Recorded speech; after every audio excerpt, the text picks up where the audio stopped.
Do we want to mention the fact that we lost an hour and a half's worth of genuine, real first take goodness, and now we have to pretend we didn't lose an hour and a half of... We're just gonna fake laugh at stuff. Oh my god, Terra! Ha ha ha! Tag team! Ha ha ha! Injustice! Ha ha! All right, let's go ahead and do this. Do you want to intro it? Hmm? Do you want to intro it, or do I have to? I'll go ahead and intro it. Right. Hey everybody, this is Beelet. I'm super excited to do this for the first time. We're going to be talking about Injustice 2 and the gear system and what we can expect from Injustice 2. I'm joined by Conmystro. Say hi, Conmystro. Hi, everyone. So I have a few things to talk about with the gear system with my buddy Conmystro for the first time. For the first time. So, if you don't know, I'll have hopefully I'll have like some link in the description where you can read it, and so you don't have to take my word for everything that we're saying here. But there's a gear system in Injustice 2. And not only is it going to change cosmetic things about your character, but it's also going to change the gameplay. And unfortunately, the only thing that we know about Injustice 2 is this gear system. We haven't seen any gameplay. We just saw a CG trailer, which, I mean, doesn't mean too much. And even in that CG trailer, it was still kind of alluding to this gear system. So all we know about the game is the gear system. And so now, let's talk about the gear system. The easiest thing to talk about the gear system is how skins are going to be ruined by it. You're going to have your super cool Batman Beyond skin, and you're going to have green shoulder pads and purple helmets. It's going to ruin the skins. That's the smallest thing that I see. And it says in, I guess this is from RollingStone.com. There's a little screenshot here. It has a quote here. There are thousands and thousands of pieces for, let's say, The Flash. And this is supposedly coming from Ed Boon, which means these things are, it's not a variation. It's not a variation of picking an armor set. This is something you are going to manually customize each individual piece for. This has a million ways to go wrong, just cosmetically. You're going to have some real funky looking stuff. But I mean, that's really the least of our worries here. One of the bigger things is how this is going to affect the fighting game aspect of the game. You're going to have a billion different variables. It's inevitably going to have some kind of imbalances. But also the items, the gear system is going to be tied to random loot drops. So what items you will have to use, it's going to be random. So someone might get this amazing piece where you get freaking nothing. And now you're trying to fight against that guy. You're going to have to open them up 4 times, and they might have to open you up 2 times. So what's your biggest concern here? Well, obviously the implementation of microtransactions so that certain players don't even have to like spend the time, whereas some people have to just sit and hope for a lucky drop or something like that, and then it just becomes about who's willing to spend more money on the game to win the most, which is not how a fighting game should be, obviously. Right. One of the things for me is that you go and try to learn a character, learn a matchup, learn how your character and another character interact, and that doesn't mean very much, because when you go into a game, the weakness that you might understand, that you might want to exploit in that matchup, could be gone because of these gear pieces. So you could also have an instance where, let's say, like in Injustice 1, you have Aquaman who has the Trident Rush. Well, you could have something similar in Injustice 2, and some gear piece enables this character to build even more meter. So now he's building a full meter off of doing one special attack. And now you just have to deal with that. Mm-hmm. It it's kind of like a slap in the face to the people that are trying to take it somewhat seriously and trying to actually learn the ins and outs of the game. And it's hard to imagine that really helping things. Do you I guess see that? Definitely, So, I mean, unless it's gonna be the way they make it sound, it doesn't sound like it's gonna be capable for every person to ever like understand every set of like a certain character, and that doesn't really help, I guess, progress the competitive scene when it's just kind of like random. Inability to like learn a matchup just means like everyone's just playing blind. So Yeah. you know. And so you have to kind of wonder how much of the characters are going to be left after the gear system makes its way into the game. I don't know, but it has been said that this gear system is going to be in a variety of game modes. It wasn't said all game modes, but it was a variety, which means it's not just story mode. It's not just some gear specific mode. It's going to be in multiple. So we just kind of have to hope that it's not that this gear system hasn't become the entire game. Next, we can talk about the microtransactions, because this stuff is going to be randomized, and you don't have all these RNG loot crate things without attaching microtransactions to them. I liked Mortal Kombat X, how they handled microtransactions. I felt that was probably the best way to do it. Do you agree with that? Are you talking about what other than like skipping the crypt and easy fatalities? Yeah, that felt like people were talking about that when that was announced, but honestly, I didn't really care. I didn't see it as like too big of a thing. Yeah, you could like skip fights in story mode, I think story mode maybe, and also in like the ladders and stuff. Yeah. But yeah, I think that was fair. Yeah, it doesn't affect the actual fighting game aspect, so really it doesn't matter if someone wants to spend that money, go for it, whatever. But yeah. I feel the same way, but in this case, it doesn't really seem like it's definitely affecting the game. And so at least in these certain modes, either you get really lucky or you pay for a lot of spins on the wheel. Okay. And do you expect that you'll be able to buy specific pieces, or do you think that you'll be buying chances? It's hard to say. When they call it, like, do they refer to it as loot drop, or is that like a term people are? Oh, well, that makes me think of Counter-Strike.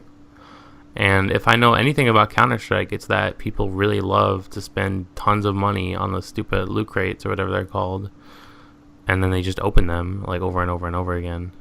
And it's like that's like 50% of the stream. If you go on Twitch right now and look at Counter-Strike streams, half of them are just opening crates. And it's like it's like not a fighting game. Like if that's gonna be the importance is, oh man, look, we're gonna open this legendary gear crate. What is it like? Ugh, that's just taking. It's like so far away from where it should be going. I guess if that's what it is. Yeah, I definitely agree on that. I've always found it really kind of funny, but in a sad way, how obsessed people get with, I got a rare, I got a legendary, I got an exotic. It's like, I feel like, do you understand that it's random? Do you understand that you got lucky when you got that? You didn't really earn that, Yeah. It's an accomplishment that you were given, not that you made. That's me. Now, the big one, the big thing that I want to talk about is the casual appeal of the gear system. Hardcore fighting game players did not ask for this. As a matter of fact, hardcore fighting game players have pushed this away before. personally, people may agree or disagree, but I am seeing this gear system as being very close to the gems in Street Fighter Cross Tekken. That's what is immediately coming to me. When they say you can customize for more speed, health, strength, and the like, I'm seeing gems from Street Fighter Cross Tekken. And we all know how that turned out. People were not happy with that. But by the way, before we go on, do you see it in a different light? The gear? Yeah. No, I'm pretty much on board with how everyone's feeling now. Originally, I had some sincere optimism to be crushed, but now I'm post optimism crushed, and I'm just ready to accept the awfulness that is ensuing. But I guess to kind of go over my original outlook on things that is no longer sincere.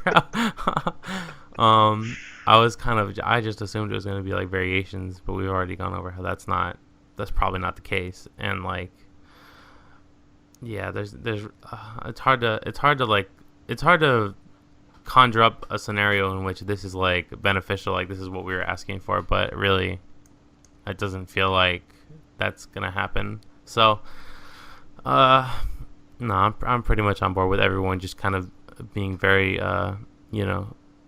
what's the word, being very cautious of this. Of this implementation. I really hope it's done well, but who knows? More than likely not.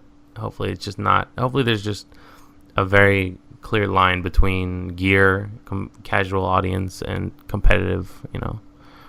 Yeah. Now, when I discuss the casual appeal, the listeners are probably going to have to follow along a little bit as I kind of explain it. Hardcore fighting game players are most likely not going to look at this and say, "Ooh, yay!" This throws a wrench in how you approach fighting games, because now there is a unpredictable element to the game that you cannot really account for. There's no amount of training that is going to allow you to know what gear your opponent is going to use. You can know likely sets, but you can never really know. And so if you're trying to take this competitively, you're going to have a very, very hard time. There's almost guaranteed to be imbalances. But there are some players that don't care about that. And it's the casual guys. They don't really care about the intricacies of matchups, of character matchups. They just want to get in and hit people. The gear system seems to be a big draw, or a big attempt at drawing casual attention. Do you think that that's fair, Conmystro? That's definitely what everyone sees happening. Yeah. And if the game is focusing on the casual market in this way, this being the first thing and the only thing really that they've announced about how the game will play, do you think that this is a sign of the game moving towards the casual market over the hardcore, or do you still kind of hold out a little bit? It's hard to say. Like we went over earlier, NetherRealm's made a lot of progress when it comes to pleasing the fans, or at least listening to them. So it's hard for me to think of this like game ruining aspect like taking over, but it's hard to say. Personally, when I see this, and I see that this is the way that they've chosen to present their game for the very first time, to me, it means that they feel that this gear system is very, very important to their game. That this is what they want people to first think about when they think about Injustice 2. And so for me, that tells me that they are really pushing for the casual market. And then it makes me worry about what the gameplay is going to be like when they do push to the casual market. Is the gameplay going to be a reflection of this seemingly casual mindset? And if so, what kind of gameplay are we in for? Mm. I think we are probably in for something closer to MKX. Casuals love to just get in and start hitting people. They don't take pride in blocking things. They take pride in hitting. And the easiest way to hit somebody is to hold up forward and get a 50-50. Yeah. To make it a coin flip every time that you land. Yeah. Do you do you agree, or do you like we went over before? If you look at the stream chat on any given tournament, and you see a player playing defensively or playing smart and playing, reserve to kind of draw out a dumb decision made by the other player, the chat's like, oh, this is boring. I hate this. I just want to see someone get hit. And then you see Sonic Fox. He comes in with that 50-50, and he hits you with that 50-50. 50-50. 50-50, and then the crowd's going nuts. So like, God damn, this is amazing. This is my favorite fighting game. I love to see someone get hit by an overhead and then a low and then a low and then an overhead. Everyone's going crazy in the chat for Sonya Blade. I love Sonya Blade. Overhead low, overhead throw. So. And it's all safe. And it's all safe. It's all pressure. It's just. So yeah, I can see them seeing the reaction from that, and then going further with it. But other than that. Yeah, and that's my big concern is, does this mean that the gameplay is also being adjusted? Because are they seeing that MKX was what people wanted? Personally, MKX is not what I wanted. And, I think the majority of people that bought MKX were probably casual. I think that's generally where fighting games get their big money from. But it's the hardcore guys that keep playing. And I think a lot of the people that keep playing would... I don't know. I think a lot of people do like the mix-up heavy nature of it, but I think a lot of people would enjoy having a chance, instead of it just being, crap, he got to jump in. Yeah. For a long time, I didn't play MKX for like 3 or 4 months. Like between, I think it was when I got my PS4. I hadn't played it since like MKXL dropped, and then I was just like, whatever. And right. In that period where I didn't play it, I was like constantly making fun of it. Like I was playing a lot of Street Fighter 4, and like getting excited for Street Fighter 5 and stuff like that. Yeah. And whenever someone would talk about MKX, or like, hey, you want to watch MKX, or MKX is on, play MKX, I'm like, ugh, fuck it, 50-50, just do 50-50, armor move 50-50. Yeah. And so, it's hard to say. Like, I think I might just be in a good spot where I'm enjoying the game now. But there are definitely a lot of lows where I just hated the game, and I really wanted things to change. But who knows, it might just be me. Yeah. I mean, I think a lot of people are definitely ready for Injustice 2. I don't know if they're ready for Injustice 2 to be like Injustice 1, or if they're just ready for Injustice 2 to be a new Mortal Kombat. Right. And I guess that's my big concern as far as the gameplay goes, is where it's heading. And there has been a lot of positive feedback of Mortal Kombat. There has been some pushback.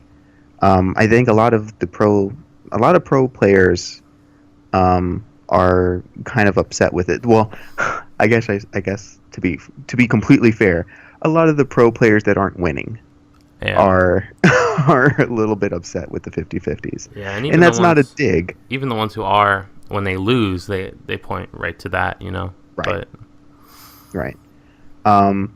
And if it's going in that direction, I'm probably just not going to be too excited for it.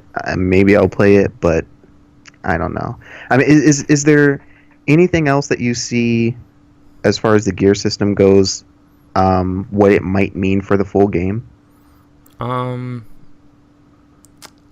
Well, if it is what it sounds like, I really don't expect it to be more than a portion of the game, Right. maybe not even an online element, but if it is, then I just hope it's more of like not changing the character 100%.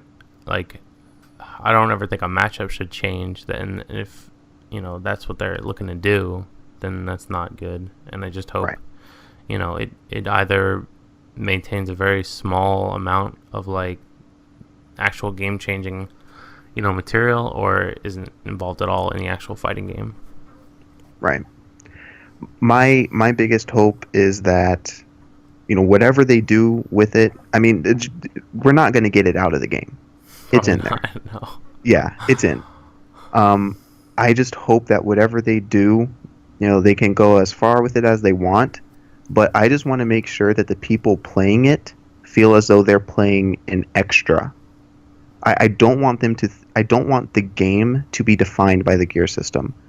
I want the gear system to be, in a sense, like the test your luck stuff for Mortal Kombat. Yeah, that'd be cool. I want people to understand. I don't want the game.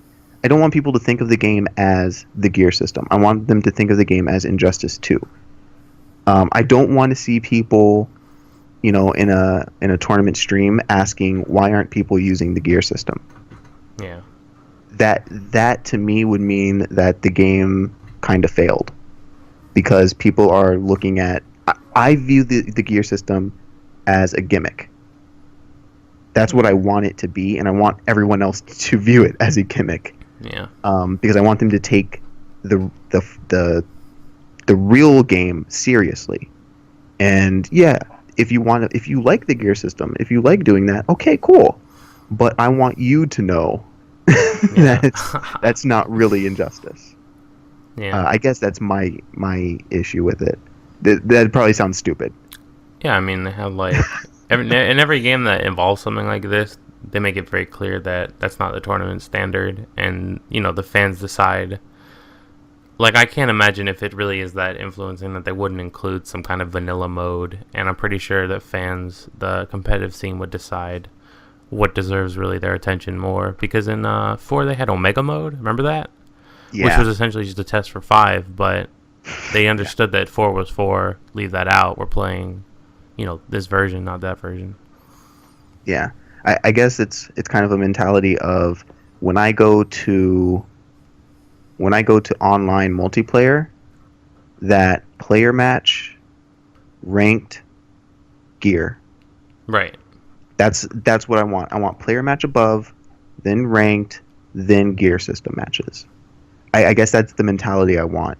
And I really hope that's the mentality that we're going to get. Yeah. But this being the way they introduced it, I'm not so sure.